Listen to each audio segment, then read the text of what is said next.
Welcome to Al Hadi Foundation School.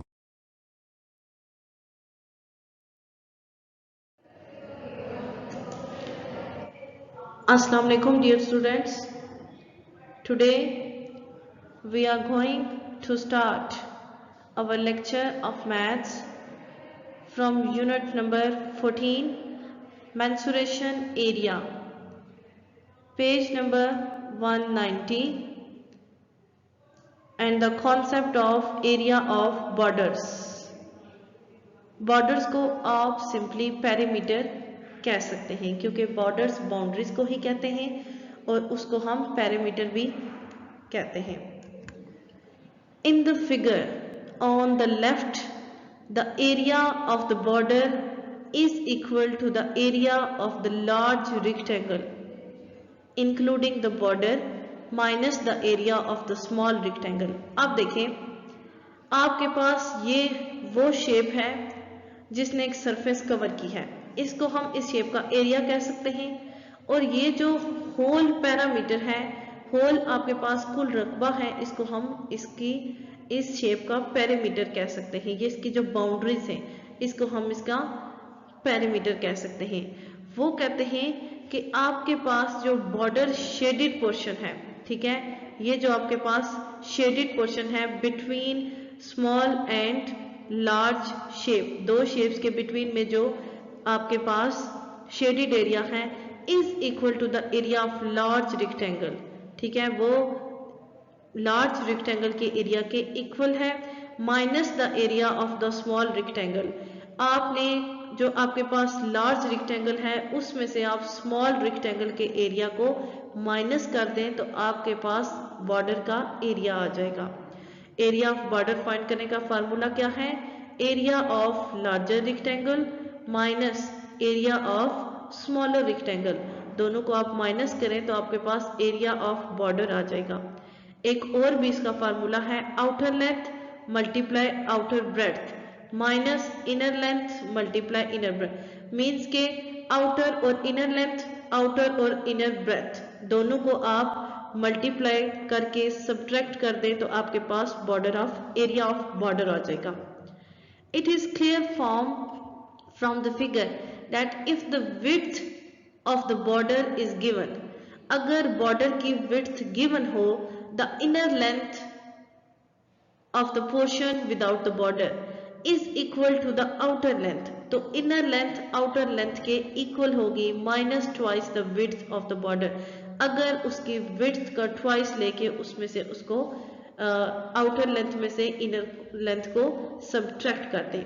Inner length outer length के equal होगी अगर inner length, अगर उसके बॉर्डर के जो विड्थ है उसका ट्वाइस लेके इन दोनों को हम सब्ट्रैक्ट कर दें. Similarly inner breadth is equal to outer breadth minus 2 multiply width of the border.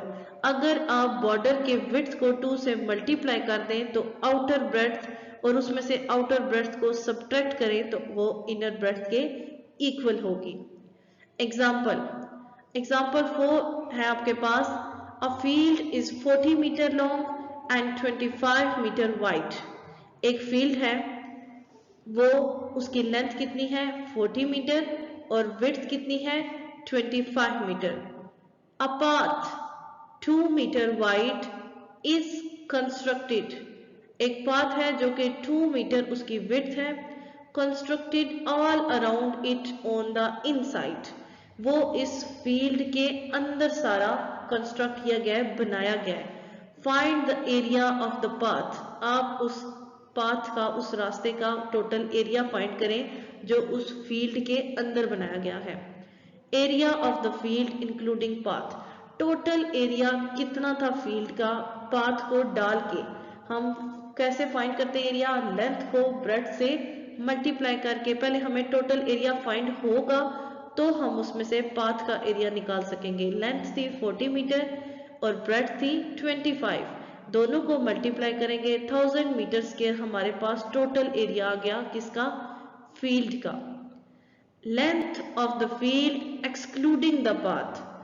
अब जो लेंथ थी फील्ड की उसमें से पाथ को आप एक्सक्लूड कर दें और उसको ट्वाइस से मल्टीप्लाई करें। जैसे कि हमने ये फार्मूला देखा था कि आपके पास जो टोटल फील्ड हो उसकी लेंथ को आप अगर आपने पाथ का एरिया फाइंड करना है उसको एक्सक्लूड मीन्स उसको माइनस करें और फिर 2 से मल्टीप्लाई करें।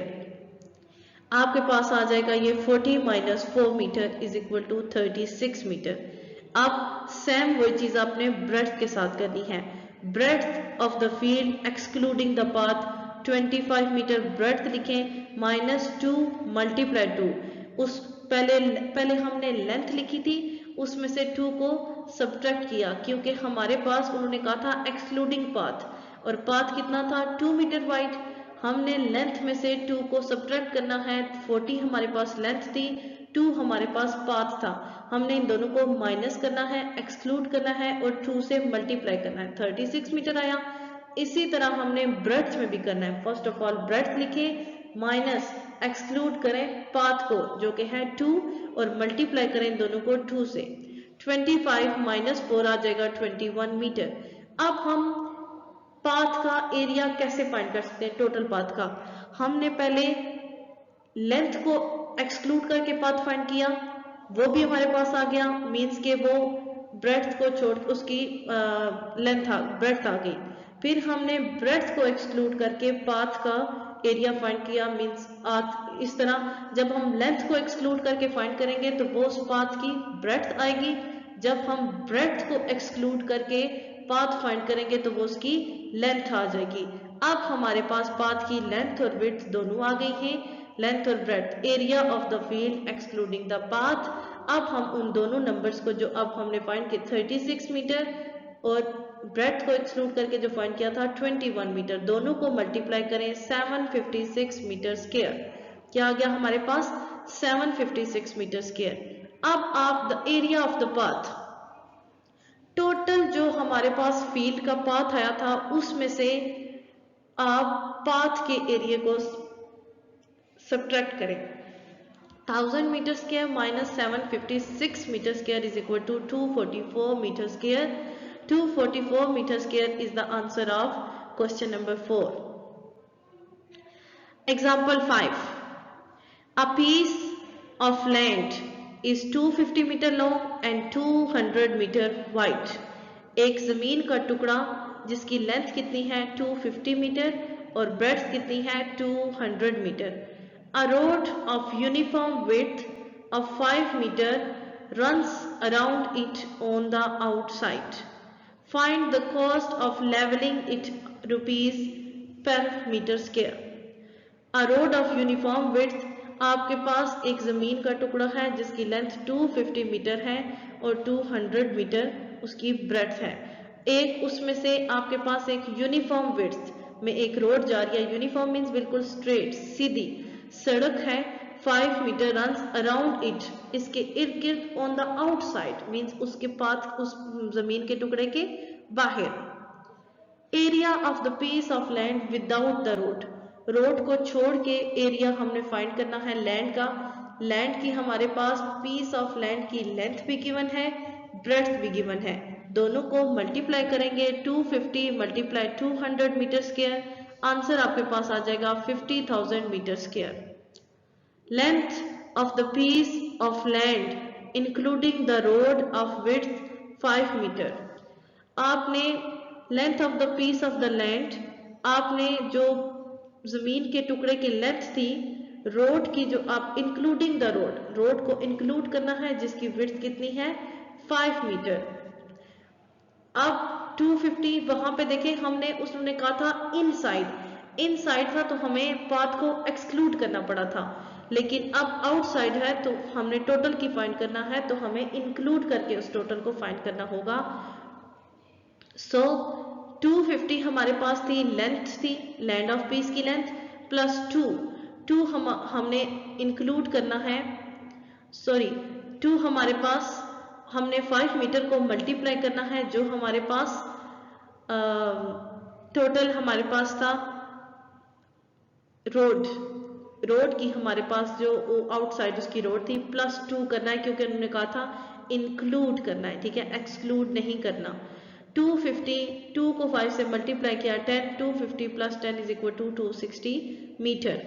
सेम एज अब ब्रेड्थ ऑफ द पीस लिखेंगे और इंक्लूडिंग द रोड, जैसे यहाँ पे किया था लेंथ ऑफ द पीस, अब ब्रेड्थ ऑफ द पीस 200 इसकी ब्रेड्थ थी प्लस 2 मल्टीप्लाई रोड हमारे पास थी 5 metre, 200 2 multiply 5 is equal to 10 metre, 200 plus 10 is equal to 210 metre. अब area of the land including the road, अब हमारे पास जमीन का वो जो पीस ऑफ लैंड था उसका एरिया रोड को साथ आपने इंक्लूड करना है, एक्सक्लूड नहीं करना। तो जो एरिया आया था लैंड का उसको क्या हमारे पास वो क्या था, हम दोनों हमने फाइंड किए हैं, पहले लेंथ के साथ और फिर ब्रेड्थ के साथ। एक दफा हमारे पास लेंथ को जब हमने इंक्लूड किया तो 260 आया और जब हमने ब्रेड्थ को इंक्लूड किया तो 210 आया। दोनों को मल्टीप्लाई करें, आपके पास आंसर आ जाएगा 54,600 metre square. Area of the road, road का एरिया हम कैसे फाइंड करेंगे, area of the land including the road, आपने एरिया ऑफ द लैंड लिखना है जिसमें रोड को हमने इंक्लूड किया था, area of the piece of the land without the road, और जो आपके पास वो एरिया जो आपने रोड को इंक्लूड करके फाइंड किया है और एक आपके पास वो एरिया जिसमें से आपने रोड को एक्सक्लूड किया था। अब जो आपने फर्स्ट लैंड ऑफ पीस का एरिया फाइंड किया था वो विदाउट रोड एक्सक्लूडिंग रोड आपने किया था, वो था 50,000, ओके, और आपने उसको किस में से सब्ट्रैक्ट करना है, इंक्लूडिंग द रोड जो आपने फाइंड किया था 54,600। 54,600 में से जब आप 50,000 को सब्ट्रैक्ट करेंगे तो आपके पास आंसर आएगा 4,600 metre square. Cost of levelling per metre था, मीन्स के 1 मीटर स्क्वायर, 1 मीटर स्क्वायर आपके पास कॉस्ट लेवलिंग थी ₹4। Cost of levelling 4,600 metre square, आप इसको 4,600 मीटर जो आपके पास कंप्लीट रोड का एरिया आया है उसको आप पर मीटर स्क्वायर से जब मल्टीप्लाई करेंगे तो आपके पास आंसर आ जाएगा 18,400। Students, examples and concepts are completed. Next, exercise 14C के क्वेश्चन सॉल्व करते हैं।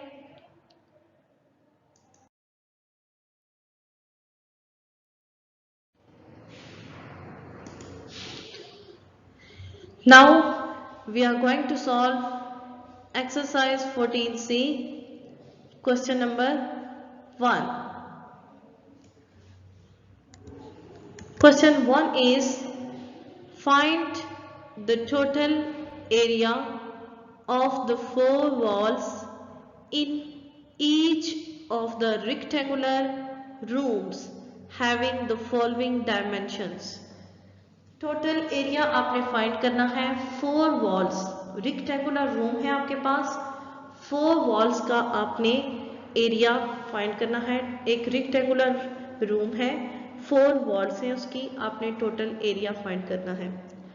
स्टूडेंट्स, रेक्टेंगुलर फील्ड का आपने एरिया आगे फाइंड किया है, length multiply by breadth, but area of 4 walls के लिए आपके पास एक अलग फॉर्मूला होता है, दैट इज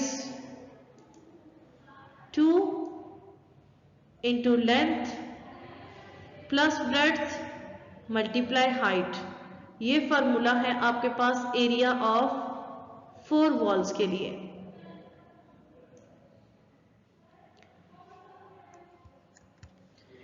आपके पास क्या क्या गिवन था, length is equal to 10 metre, breadth is equal to 5 metre, height is equal to 4 metre.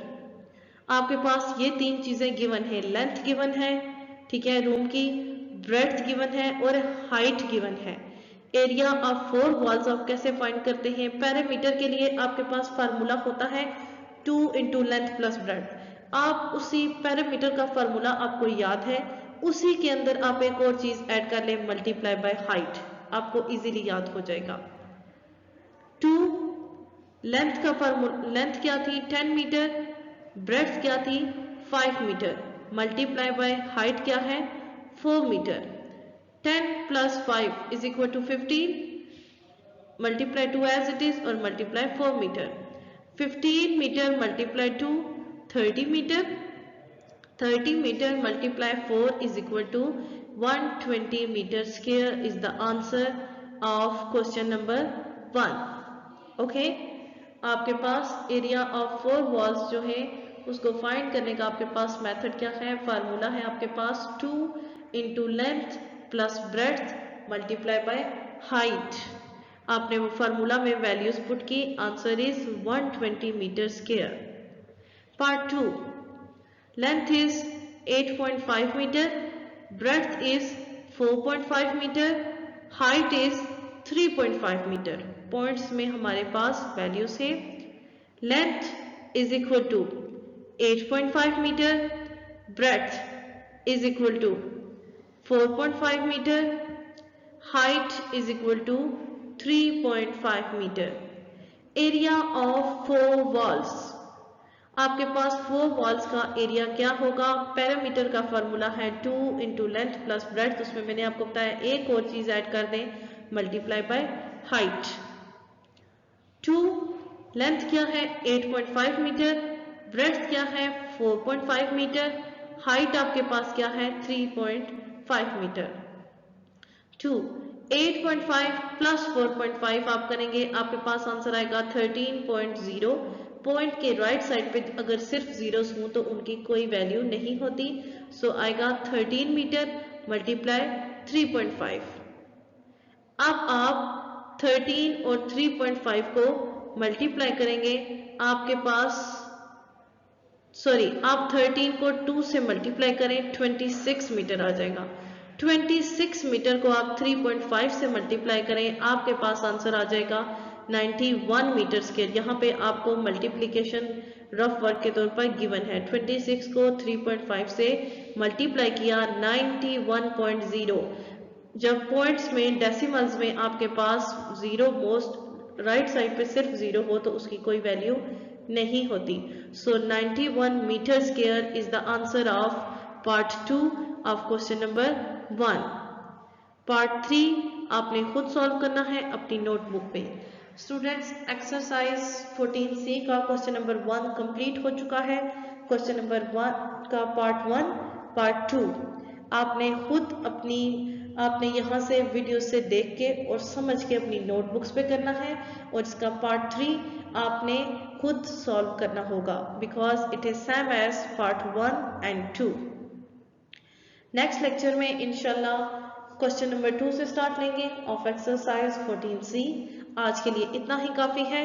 Okay, Allah Hafiz.